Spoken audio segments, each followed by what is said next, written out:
김건희 여사와 마지막 텔레그램 통화 48분. 명태균 씨는 이 같은 제목의 입장문을 변호인을 통해 공개했습니다.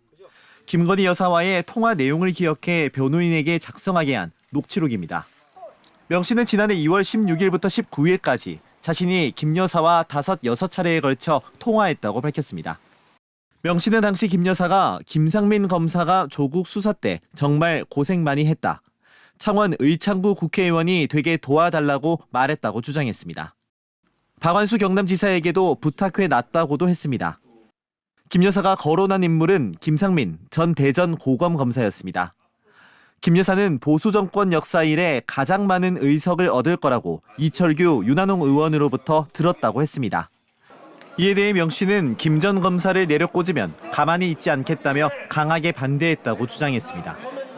그러면서 총선에서 대승을 거둘 거라는 이런 허위 보고 때문에 비상계엄 당시 중앙선관위에 계엄군을 보낸 것 같다고도 말했습니다.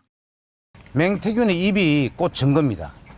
그래서 그런 증거가 있다는 것을 저희들이 오늘 밝혔고, 명 씨 측은 정치자금법 위반 혐의 공판 준비 기일에 앞서 윤 대통령 후보를 조사하지 않은 검찰을 비판했습니다. 윤한홍 의원은 당시 김 여사와 소통한 사실도 없고 김 전 검사를 몰랐기 때문에 추천할 수도 없었다고 밝혔습니다. 박완수 경남지사도 당시 김 여사와 통화를 한 적이 없다고 부인했습니다. KBS 뉴스 이형관입니다. 2022년 창원의창 보궐선거 국민의힘 후보로 공천된 김영선 전 의원. 명태균 씨가 무상으로 건넨 대선 여론조사 대가로 윤석열 대통령 부부의 공천 개입 의혹이 제기됐습니다. 관련 의혹을 수사해온 창원지검은 이 사건을 서울중앙지검으로 넘기기로 했다고 밝혔습니다. 사건 관련자 대부분이 서울 등에 거주하고 사건이 일어난 장소도 주로 서울임을 감안했다는 겁니다. 이를 두고 김건희 여사에 대한 조사 가능성을 열어둔 결정이라는 해석이 제기됩니다. 이렇게 일을 했다라는 얘기를 저한테 수시로 해왔기 때문에 저는 그 공천 관련해서는 김건희 여사가 힘을 작용했다라고.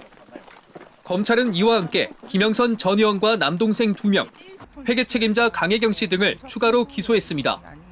김 전 의원 가족은 창원 국가산단 후보지 선정 정보를 이용해 부동산 투기를 한 혐의가 적용됐습니다. 강혜경 씨는 명 씨가 김 전 의원으로부터 공천 대가 8천여만 원을 받는 데 개입하고 국회 정책개발비 2천만 원을 김 전 의원과 허위로 받아챙긴 혐의입니다. 검찰은 이 같은 중간 수사 결과를 발표하며 이준석 전 국민의힘 대표와 윤상현 전 공천관리위원장 등 100여 명을 소환 조사했다고 밝혔지만 별도의 브리핑은 없었습니다. KBS 뉴스 최진석입니다.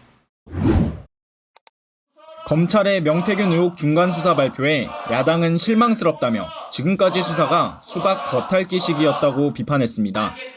김건희 여사 소환 조사도 이뤄지지 않았고 연루 의혹이 있는 여권 정치인들 역시 조사하지 않았다는 겁니다. 철저히 수사하고 있다더니 이렇게 김건희, 윤석열 기소도 못하고 오세훈, 홍준표 아예 이야기도 못 꺼내고 서울중앙지검으로 올려보낸 겁니까? 민주당은 오는 27일 국회 본회의에서 명태균 특검법을 처리하겠다는 입장입니다. 명 씨가 비상계엄의 방아쇠였다는 점을 거듭 강조하며 진실규명은 특검을 통해서만 할 수 있다고 밝혔습니다. 도대체 황금폰에 어떤 내용이 담겼기에 비상계엄까지 선포했는지를 밝히는 것은 내란의 전모를 밝히기 위한 기본적이면서도 매우 중요한 수사입니다. 민주당은 오늘 법사위 소위에 특검법을 상정해 처리하려 했지만 여당 의원들이 퇴장하면서 조금 더 논의하기로 했습니다. 국민의힘은 지지율 정체에 빠진 민주당이 근거 없는 정치 공세를 펴고 있다며 비난했습니다. 내란 프레임이 통하지 않으니 망상소설에 기반한 명태균 특검법으로 국정위기를 조장하고 있습니다.